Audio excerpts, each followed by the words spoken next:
Hello everyone, welcome to this video. Today, we're going to be talking about the Gremlin programming language. So let's get started. First of all, it's important to understand what Gremlin actually is. SQL, for example, isn't actually a programming language. Instead, it's called a query language. Gremlin isn't a programming language either, and is actually called a graph traversal language. There are actually two types of graph databases used in the market today.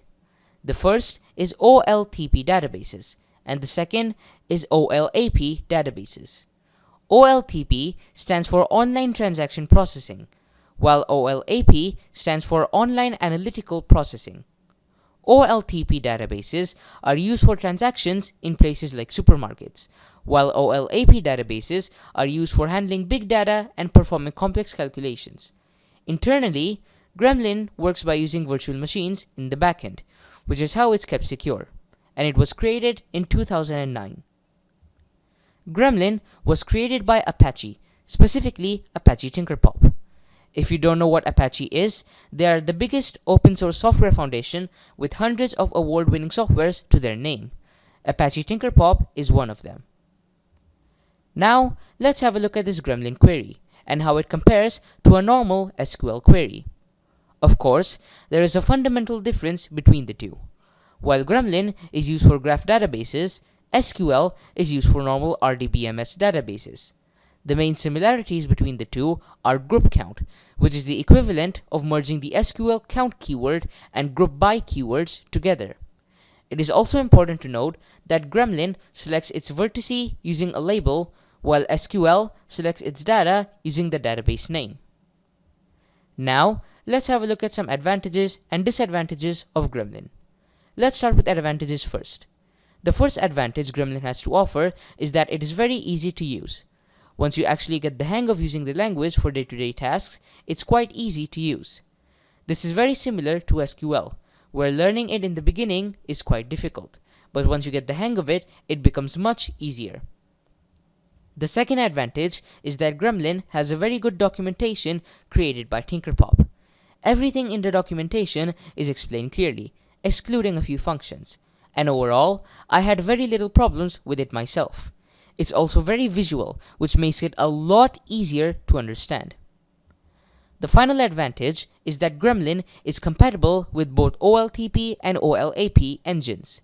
There are very few graph traversal languages out there that are compatible with both engine types, which makes Gremlin one of the very few languages that actually have this support. Nothing comes without disadvantages, however, which is why we'll have a look at some disadvantages of Gremlin next. The first disadvantage is that Gremlin is very hard to learn. It's exactly like SQL, where initial understanding can be quite difficult, but once you get the hang of it, it becomes much easier. The second disadvantage is that Gremlin has a very complex visualization options. We'll see this in the upcoming projects and the final video of this section, but doing visualizations with Gremlin is actually a pretty annoying task. The final disadvantage is that Gremlin has very buggy visualization options. Not only are Gremlin visualization options so hard to understand, but a lot of the time, they don't work properly either, which sucks quite a lot. I hope this video helped you understand what Gremlin is and some of its background history as well. We also had a look at some advantages and disadvantages of Gremlin.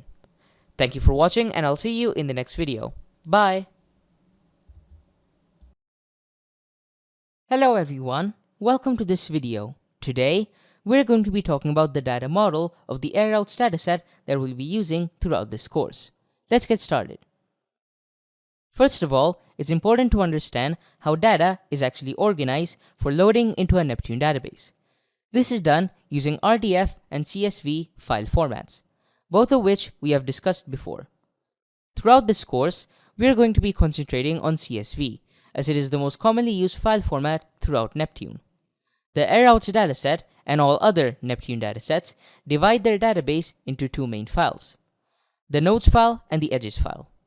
Nodes is just another word for vertices, meaning that this file stores all the nodes that will be used throughout the database. The edges file stores all the edges that will be used throughout the database.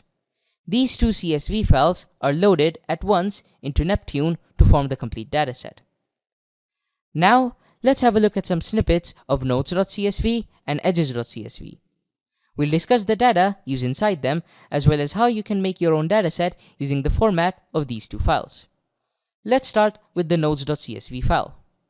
Whether we are talking about the nodes.csv file or the edges.csv file, both use something called column headers. You need to specify specific column headers in the nodes.csv file and the edges.csv file. For the nodes.csv file, you need to specify the ID header and the label header, meaning that each vertice will have a unique ID and label associated with it. In this case, the 7th vertice has an ID header of 6 and a label header of airport. Keep in mind that in both the nodes.csv file and the edges.csv file, the label header specifies a specific label that can group vertices or edges together, while the ID header specifies a unique ID for each vertice or edge. Moving on from the column headers, we also have some key value pairs. These key value pairs are called properties in Neptune. Vertices and edges can both have properties. In the nodes.csv file, we have a total of 14 properties, 9 of which you can see here. The keys can be any name you like, while the values are the data type of the data stored inside these properties. For example, the code property of the 7th vertice is a string with the data BWI. You can choose your properties to be whatever you like when you're creating your own dataset. But as for the headers, you have to specify the specific headers used in the nodes.csv file and the edges.csv file. Now, let's move on to the edges.csv file. Unlike the nodes.csv file, the edges.csv file only has one property but has 4 column headers. We already know 2 of them, which are ID and label. The other 2 are from and to. The from header specifies which vertice the edge starts from, while the to header specifies which vertice the edges ends to. As for the property in this file, the only property we have is the distance property with the data type of integer. The 7th edge is an integer with the data 581. Now that we have had a look at the nodes.csv file and the edges.csv file, let's have a look at some facts about this dataset. Note that this information hasn't been updated for quite a while by the owner, while the actual content has. There is a high chance that all this information may not be completely accurate, but it's still giving you a good idea of how big this dataset is. So let's discuss some basic facts first. There are about 3,497 airports, 50,580 routes, 237 countries, 7 continents, 3,742 total nodes or vertices, and 57,574 total edges. Keep in mind that this dataset contains every airport, route, country, and continent on the entire planet.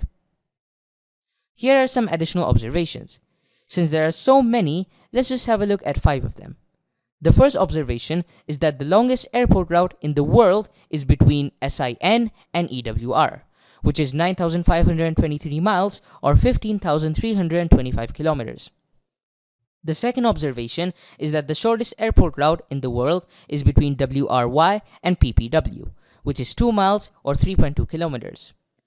The third observation is that the longest runway in the world is BPX, which is 18,045 feet. The fourth observation is that the shortest runway in the world is SAB, which is 1,300 feet.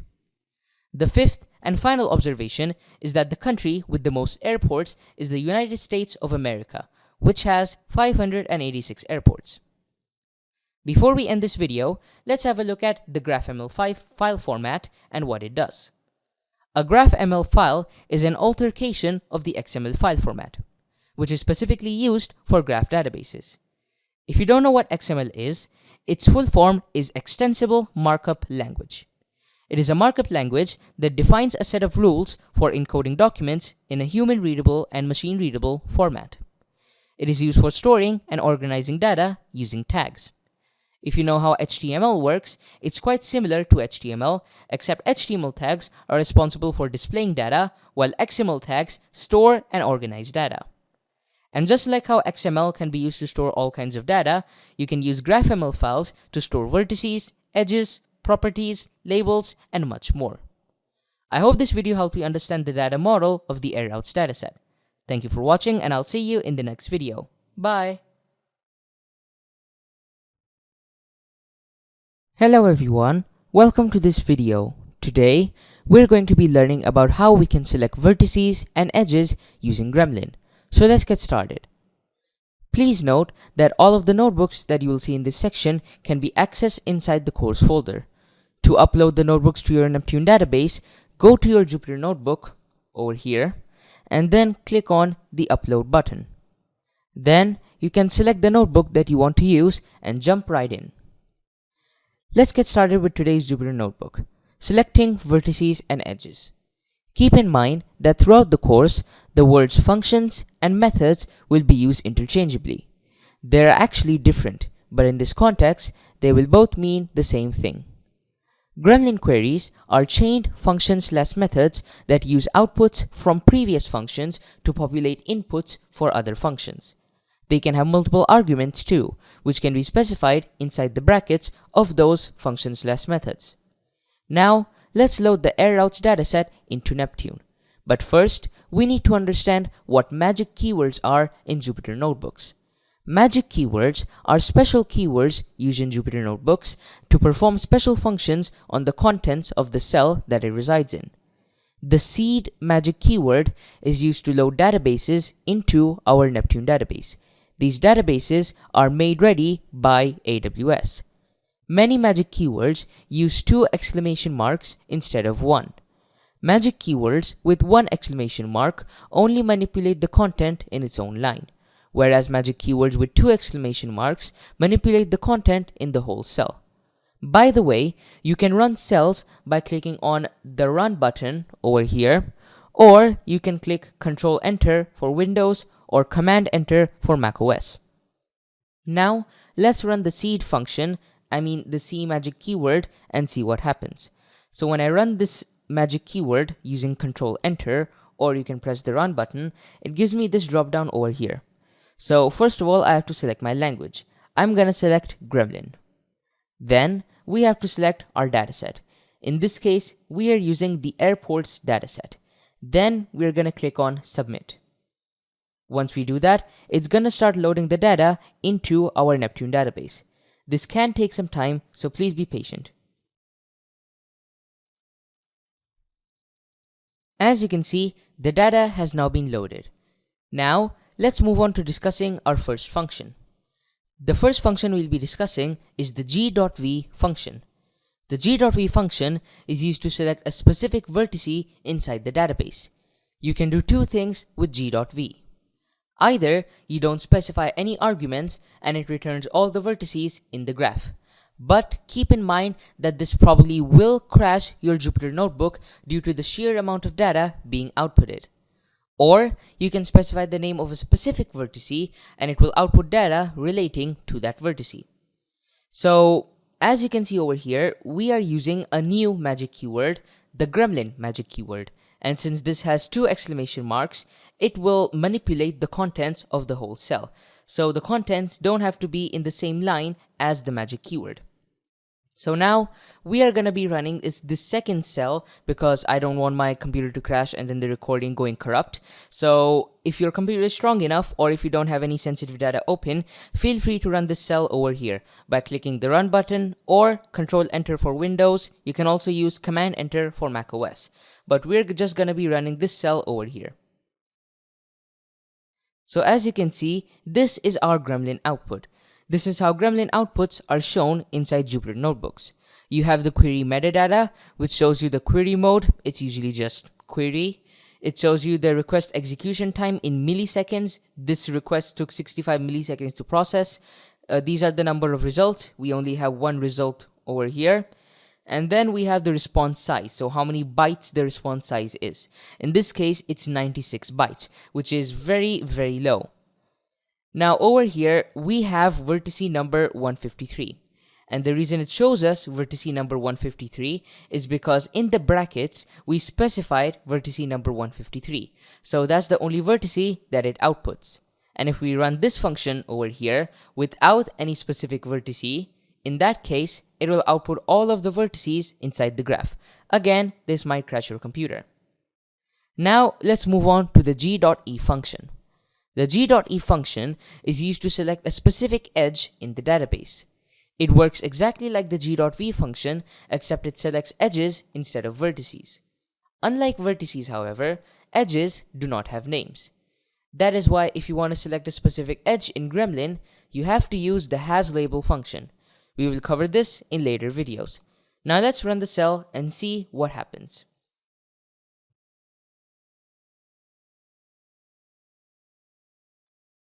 As you can see, currently we can't see any output. And the reason for this is because the output is actually loading into the Jupyter Notebook. So currently my computer has actually crashed. Give it a few minutes and it'll probably load. But currently it's just having a look at all of the edges inside the database, and it's pulling all of them out one by one. And then we can also see in the Query Metadata tab what actually happened when we ran this function. So as you can see, the page has crashed. Now let's wait for it to load. So as you can see, the output has finally loaded. And we can see a lot of edges over here with their specific numbers or their vertice links and where those vertices are linked to. So for example, this edge is linked from vertice number 3901 to 7 route 22. So this is a specific route inside the database. And we can have a look at the query metadata to see the total number of specific edges and outputs that have been generated. So it took 1518 milliseconds, which is approximately 1.5 seconds, and there are a total of 56,815 results, meaning that there are 56,815 edges inside this database. And the response size is 471,280 bytes.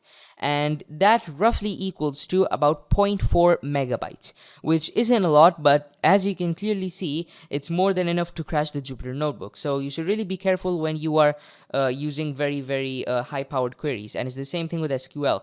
Doing super high-powered queries on a browser-like interface can crash your browser or maybe even your computer.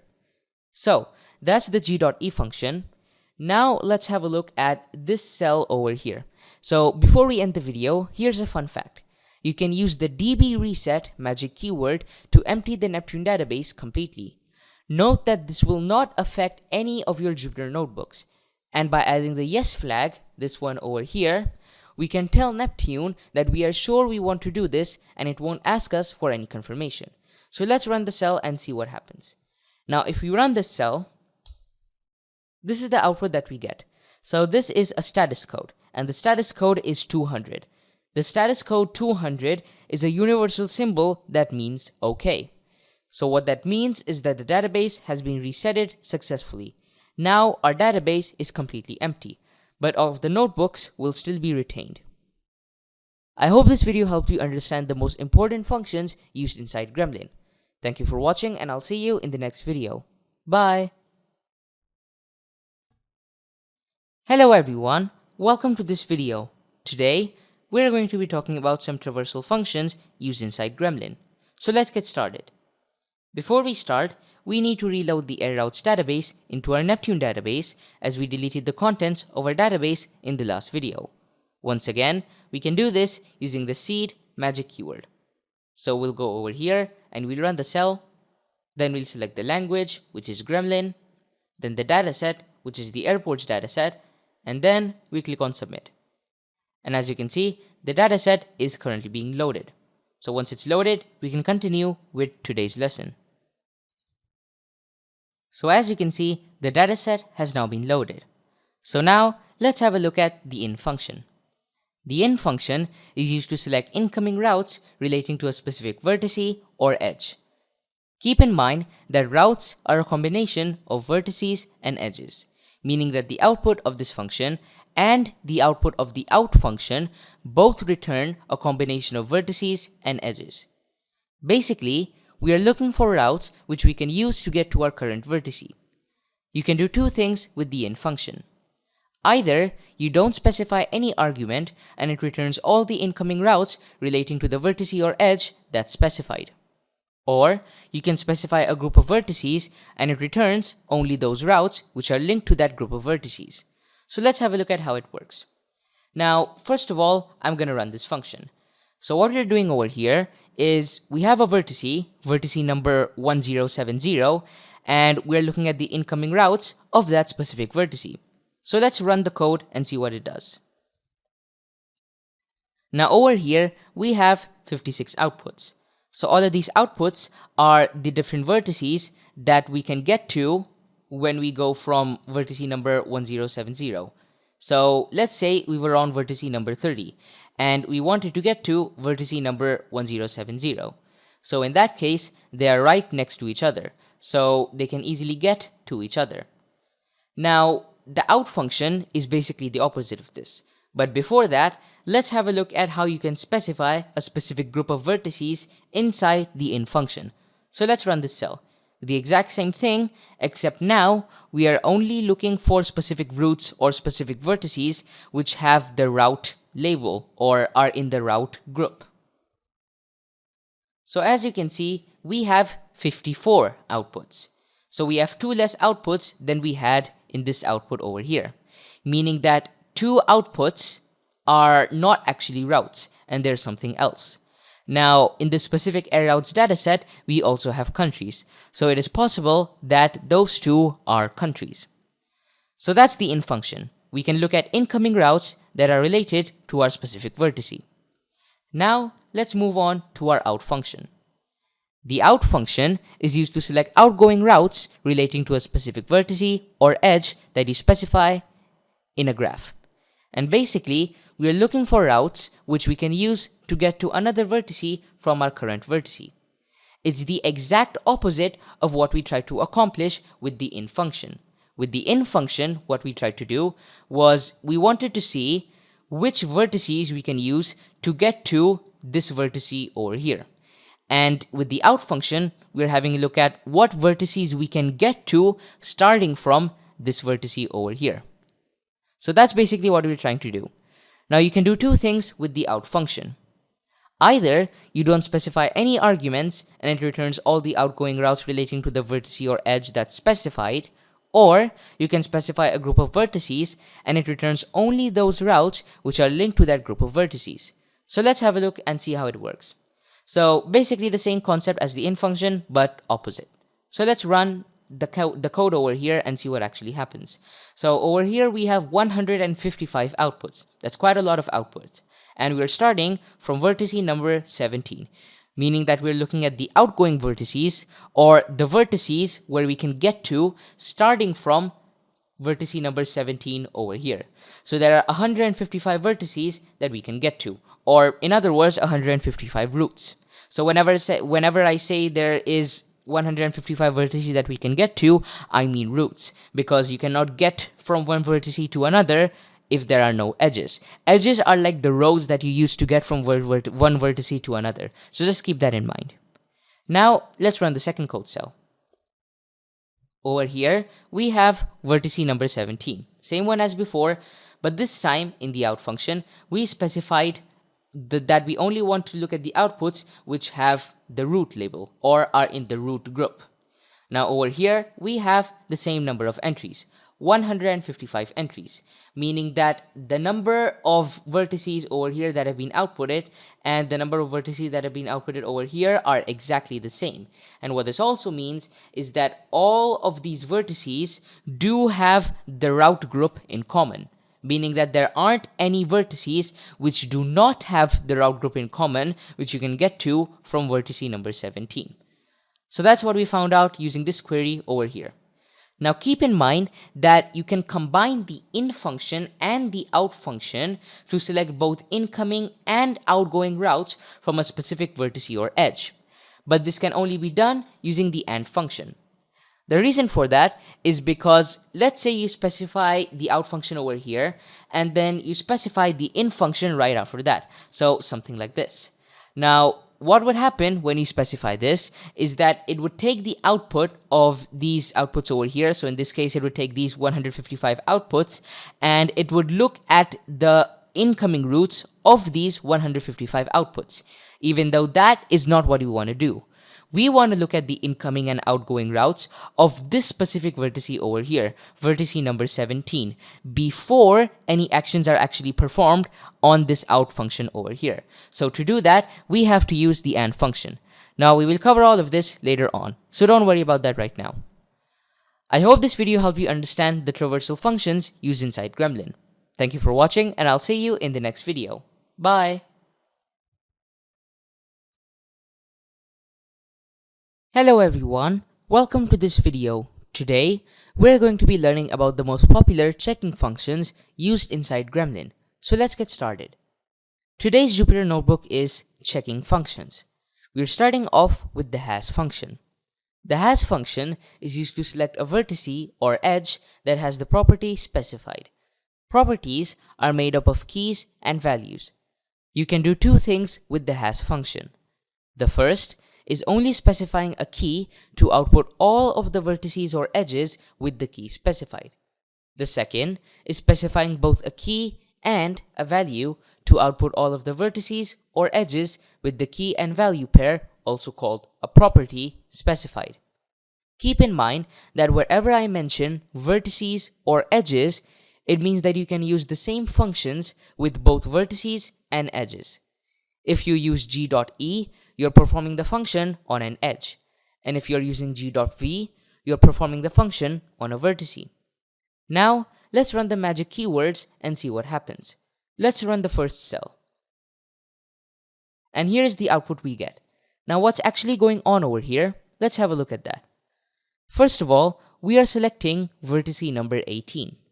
And we are looking at the incoming vertices, or in this case, incoming routes, because we specified route over here.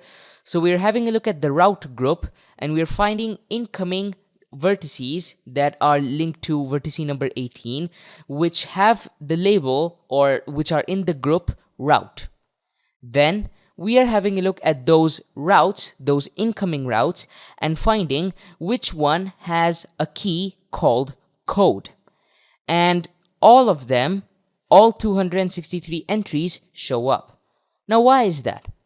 That's because there is a rule inside this database which says that all routes must have their respective country code. So when we have a look at this, we can see that all of the incoming routes or the incoming vertices relating to vertice number 18 show up. And again, the reason for that is because all of these routes must have a code inside them as a metadata. So all 263 entries are being shown over here. Now let's move on to the next cell and let's run this one over here. The only difference is that we're specifying not just the key code but also the value dxb. So we want to find an incoming route which has the key code and the value should be dxb. You can also call this a property.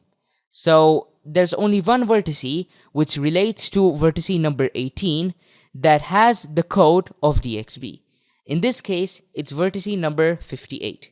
By the way, dxb stands for Dubai. Now let's move on to the next function. The hasLabel function is used to select a vertice or edge that has the label specified.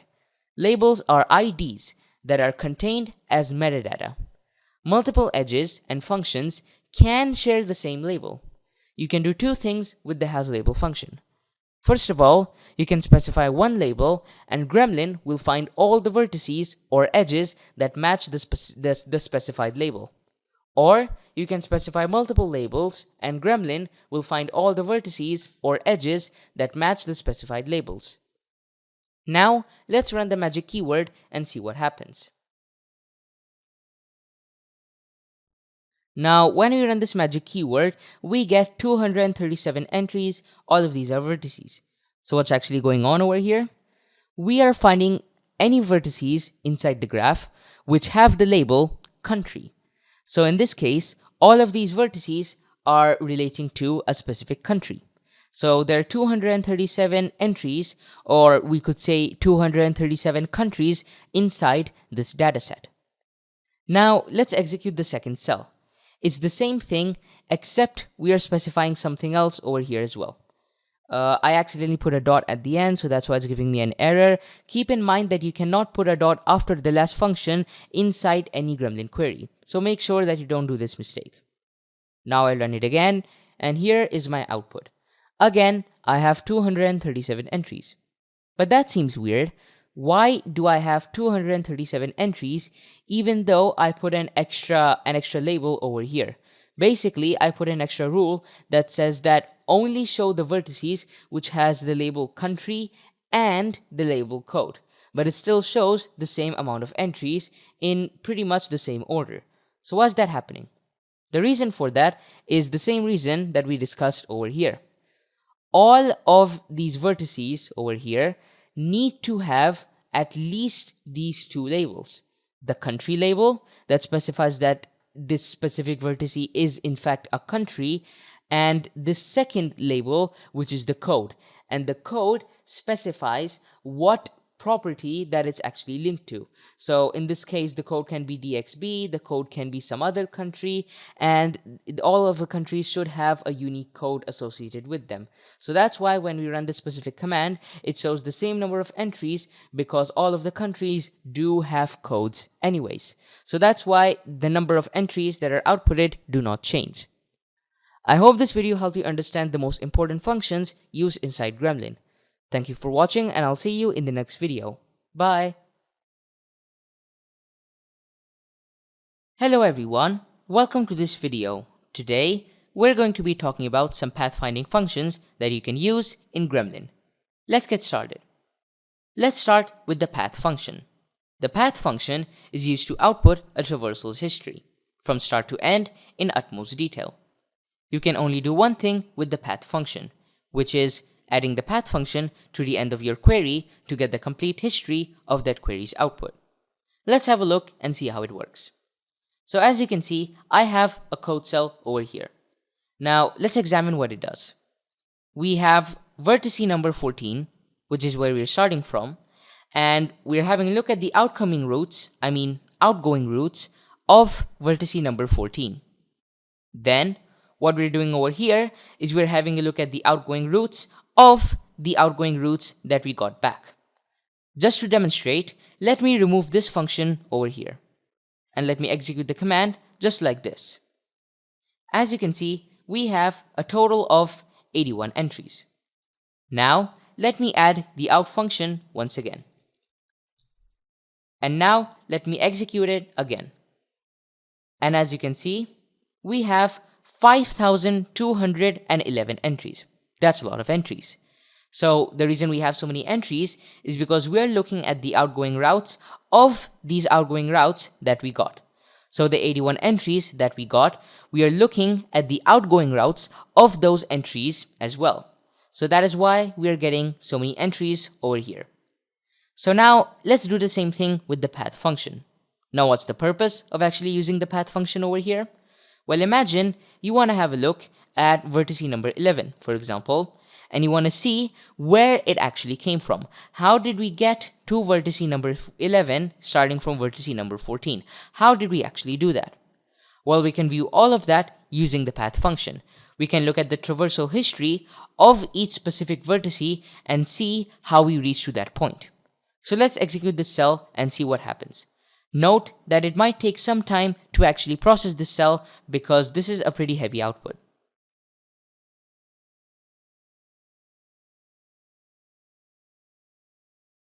As you can see, we have the output right now. Now over here, we have all of these vertices. So you can see vertice number 14, vertice number 397, and then vertice number 178. So what's actually going on over here? Now what the path means is where all of this actually started from. So as you can see, it started from vertice number 14. So the whole traversal, everything that we're doing, started from vertice number 14, which is true. It started from over here. Then after that, most, if not all, of the vertices went to vertice number 397. because that is the most popular vertex among vertice number 14. So almost all of the traversals after vertice number 14 went to vertice number 397. And then once it went over there, we used the second out function to determine outputs that we can go to, or outgoing routes that we can go to after 397, vertice number 397. And after that, we have many different outputs. So some went to vertice number 178, some went to vertice number 190, some went to vertice number 1, some went to vertice number 7, etc. And as we see over here, vertice number 11 is how we ended up with vertice number 11 was we started from vertice number 14, then we went to vertice number 397 after running this function over here. Then when we had a look at the outgoing routes of this vertice over here, we found vertice number 11, which is what happened when we ran the second function over here. And then the path function is used to visualize all of this in great detail inside the output. So that's what the path function does. Now let's move on to the Simplepath function. The Simplepath function deletes retraversed objects from your output. This makes it so everything shown in your output is 100% unique and completely unrepeated. You can only do one thing with the Simplepath function. You can add the Simplepath function to the end of your query to output only those objects which are completely unique. Let's have a look and see how it works. So let me execute this code cell over here. We're basically doing the same thing that we did over here, except we are having a look at the incoming routes of vertice number 14 instead of the outgoing routes. So as you can see, vertice number 14 has, you can see that the output is 5210 entries, but removing this function over here, vertice number 14 has 81 incoming routes which have the category route. And if we do another in function over here, then we can see that the incoming routes of these 81 incoming routes that we have over here are a total of 5210 entries. So now what we can do is we can have a look at the Simplepath function, so we can see what the unrepeated version of the same output looks like. So what does unrepeated mean? Let's say to go to vertice number 7, you had to use vertice number 14. So we're starting from vertice number 14, we want to go to vertice number 7. That's fine. So what we're doing is we're going to vertice number 7, which is just one route away. After that, let's say we want to go to vertice number 9. So we do that as well. Now after going to vertice number 9, let's say we want to go back to vertice number 14. So we go back over there. Then once it's back at vertice number 14, it kind of did a whole loop. And then from vertice number 14, let's say it goes to some other random vertice, vertice number 22. But it still repeated the same route. It repeated vertice number 14 2 times.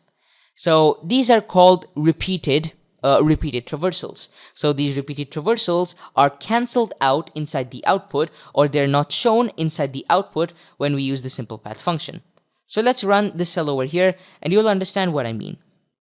So over here we have 5210 entries. These include the repeated entries. But over here we can see we only have 5129 entries, meaning that we have 81 entries less. So why do we have 81 entries less? What does this number mean? Well, fun fact, if we actually remove this function over here, the second in function, we can see that we have a total of 81 entries over here. And think about it, if we want to go to the incoming routes of these incoming routes, then we technically have to repeat all of these incoming routes. It makes sense logically. So when we specify the Simplepath function, or let's just do it without the Simplepath function, in that case, it outputs 5210 entries over here. But if we do it with the Simplepath function, in that case, it is only 5129 entries, meaning that it's 81 entries less. So all of the entries that we found out over here were completely discarded because all of them were retraversed at some point or another throughout this whole query. Also, another fun fact, you can combine the Simplepath function together with the actual path function to get the complete traversal history of all the unique routes accepted into the output by the Simplepath function. So let's have a look at that. Now you can see over here when we just use the Simplepath function normally, we don't have that path output like we have with the path function over here. So it's not a detailed output. It only removes the retraversed nodes or the retraversed vertices. Now over here, when we run this code, then it's going to show us the same 5,129 entries. As you can see, we have the same number of entries, 5,129, but now we have more details for each vertice. So for example, vertice number 18, how did we go from vertice number 14 to vertice number 18? So we started from vertice number 14, then after the first in function, we navigated to vertice number 412. Then after the second in function, we navigated to vertice number 18, which is our final destination, which is the output that is being shown over here. I hope this video helped you understand the pathfinding functions used inside Gremlin. Thank you for watching, and I'll see you in the next video. Bye! Hello everyone, welcome to this video. Today, we're going to be talking about some conditional functions inside Gremlin. So let's get started. Before we start, we need to load the fraud graph dataset into our Neptune database. Let's clear our Neptune database and use the seed magic keyword to load the fraud graph dataset into our Neptune database. So first of all, let me reset the database. As you can see, it has been resetted successfully. And now I'm going to be loading the fraud graph dataset into our Neptune database. So I'm going to run the function, then I'm going to select Gremlin as my language, and the dataset is going to be fraud graph over here. Then I'm going to click on submit. And as you can see, it is now loading the dataset into our Neptune database. Again, this can take some time, so I'll cut to when it has finished loading. So as you can see, the dataset has now been loaded. So let's start with the Gte function. The Gte function stands for greater than. It is used for measuring if argument A is greater than argument B. The first argument is carried on from the output of the previous function, and the second argument is given inside the brackets. Let's have a look at how it works. So over here, we have this code cell. So inside this database, our vertices are accounts. We have many other things. We have merchants, we have transactions, and more. But for the specific notebook over here, we're only going to be focusing on the accounts. So we have an account over here, account number 1759218. I won't bother saying the whole thing. I'll just say the first 5 characters. Account number 17592. So we're starting from the specific vertice or the specific account over here. Now we're looking for the incoming routes that are stemming from the specific account, and all of those incoming routes should have the account group. So they should be part of the account group. And once we have our incoming vertices, so we can just remove this temporarily and see what our incoming vertices actually are. So over here, we have 54 incoming vertices, which meet all of our requirements. Now, we're going to filter out those incoming vertices, these 54 incoming vertices, even further by having a look at their creation date. So all of these vertices have a property, and that property is called created. So the key is created, and the value is a random date time. So as you know, a date time is basically a year, a month, and a date. And in Gremlin, you can specify a year, a month, and a date using the datetime function. So you start with the year, then you go to the month, and then you go to the day. So you can also specify times as well in an hour, minute, second format, but we're not doing that over here. So the key is going to be created, and the value is going to be checking if this account was created after the 10th of January, because that's the date that's written over here, 10th of January 2021. And then the function we're using is datetime to actually store this date over here as a string. And we're using the greater than function to have a look at how these, at which accounts are created later than the 10th of January or the specific date time over here. So now let's run this function with the has function. And over here, I forgot to put the dot. Over here, we have 44 outputs. So these vertices over here, or these routes, all fit our requirements. So they are starting from account number 17592. So you can get to them from the specific account. We are looking at the incoming routes. All of them have the group account. And we also have the has function. So we are also looking for the specific routes which are created after the 10th of January. So we have a total of 44 entries.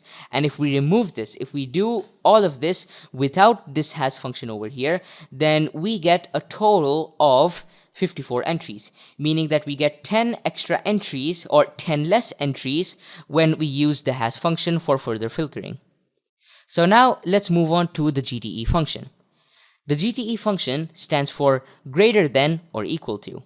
It is used to measure if argument A is greater than or equal to argument B. The first argument, again, is carried out from the output of the previous function, and the second argument is given inside the brackets. So let's have a look at how it works. Now over here, we have the same exact example, although this time we are also including any accounts that were created on the 10th of January. So over here, in the greater, because we have the greater than function used over here, we are only going to count those accounts which were created on 11th of January or further. But we are not counting those accounts which were created on the January 10th and before that. But over here in this specific code block, we are also counting those accounts which were created on the 10th of January. So let's run this over here and see if there's any difference. So now we still have the same amount, which is 44 entries, meaning that we do not actually have any accounts that were created on the 10th of January. So that's why we don't have any extra entries that are showed over here. So now let's move on to the Lte function. The Lte function stands for less than. It is used for measuring if argument A is less than argument B, and again, everything else is the same. The first argument is carried on from the output of the previous function, and the second argument is specified inside the brackets. So we have this account over here, account number 17592, same one as before. As you can see, we have the same incoming routes, and we're looking at the same groups, the account group, and we're looking at those accounts which are created before the 10th of January. So before we looked at the accounts which are created on the 10th of January or after. Over here we looked at the accounts which are created only after the 10th of January. But over here we're looking at the accounts which are created before the 10th of January. So that includes all the accounts that were created before the 10th of January. So let's run this code cell and see what the output is. And we have 10 entries over here, meaning that before the 10th of January, there were 10 accounts which were created. Now over here, we have the Lte function. So the Lte function stands for less than or equal to, and then again, everything else is exactly the same. So let's run this over here. And we have 10 entries. So what we're looking at over here is those accounts which were created before the 10th of January, but now we are looking at those accounts which were also created on the 10th of January. So we are including those ones as well. But there's no increase in our outputs because when we ran the Gte function over here, we also had the same issue where we don't have any extra outputs that are shown over here because there aren't any accounts that were created on the 10th of January. So now let's move on to the final function, which is the AND function. The AND function works just like the AND keyword inside SQL, and it can contain as many arguments as you like. So let's have a look at how this works as well. Now we have the same vertice number 17592, and we have the in function over here. So we're looking at the same group. We are looking at those incoming routes which are part of the group called account. And now we're specifying the AND function over here. And this time we have two has functions, but these has functions are contained inside this AND function. And as you can see, because these are counted as arguments of the AND function, we have commas to separate these arguments individually over here. So we're starting with the 10th of January, and we're looking for those accounts which were created on the 10th of January and before the 14th of January. So we're looking for accounts that were created on the 10th, 11th, 12th, 13th, and 14th Januaries. So let's run this query over here and see what's actually going on. And we have a total of 9 entries, meaning that there are a total of 9 accounts that were created between the 10th of January and the 14th of January 2021. So now, before we end off the video, let's reset our database back to the airports dataset. So first of all, let's run the db reset magic keyword. And this time I'm doing it without the flag. So I'm just going to show you how it works if you don't specify the yes flag. So it asks you, are you sure you want to delete all the data in your cluster? And you should tick this box. I acknowledge that upon deletion, the cluster data will no longer be available. So then you can click on delete, and you can see over here that it checks the status in a few seconds. And it'll do this a few times, and then over here it'll show a confirmation message that your database has been reset successfully. So let's wait a few seconds, and that message should pop up anytime soon. There we go. Database has been reset. So that's how it works if you don't use the yes flag directly, but if you use the yes flag directly, then your output is much different. So you basically get a JSON output which says that your status is 200, which means that it's okay, that your database has been reset successfully. Now let's load back to our airports dataset over here. So language, we have Gremlin, dataset is airports, and submit it over here. I hope this video helped you understand the conditional functions used inside Gremlin. Thank you for watching, and I'll see you in the next video. Bye! Hello everyone, welcome to this video. Today, we're going to be having a look at some extra functions in Gremlin. For this Jupyter notebook, we are going to be using the fraud graph database. To do this, let's first remove all of the data from our Neptune database using the db reset magic keyword. Then, let's use the seed magic keyword to load the fraud graph database into our Neptune database. So first of all, let's reset. And as you can see, we got this status code 200, which means that the reset has been performed successfully. Now, let's use the seed function. Now we're going to be selecting a language, so that's going to be Gremlin, then the dataset. So we're going to be selecting the fraud graph dataset, and then click on submit. And as you can see, the fraud graph dataset is being loaded into our Neptune database. So it'll take some time, so once it's done, we can get started with the actual functions. So as you can see, the database has now loaded. So now let's get started with the datetime function. The datetime function is used to store dates and times in Neptune as strings for easy access. You can only do one thing with the datetime function. You specify the date or time that you want to query for inside the database as a string in a year, month, date format or hour, minute, second format. So let's have a look at the code. Now over here we have the same Gremlin, the Gremlin magic keyword to actually run the cell. We have our vertice. So this vertice is just a random one that we chose, a random account. So this is account number 17592. And over here we have the in function. So we're just looking at incoming routes, and we are only choosing those incoming routes which are in the group account. So we're having a look at those. And the ones which are in the group account, we are taking those incoming routes and we are looking at their properties. So we're looking at their created properties. So we're using the hash function to look at their keys and values or properties. And we're looking at the created key. We're looking for those specific incoming routes which are in the group account and they were created after the 10th of January. So how do we get that? Well, over here, we are specifying this as the keyword. So created is the keyword.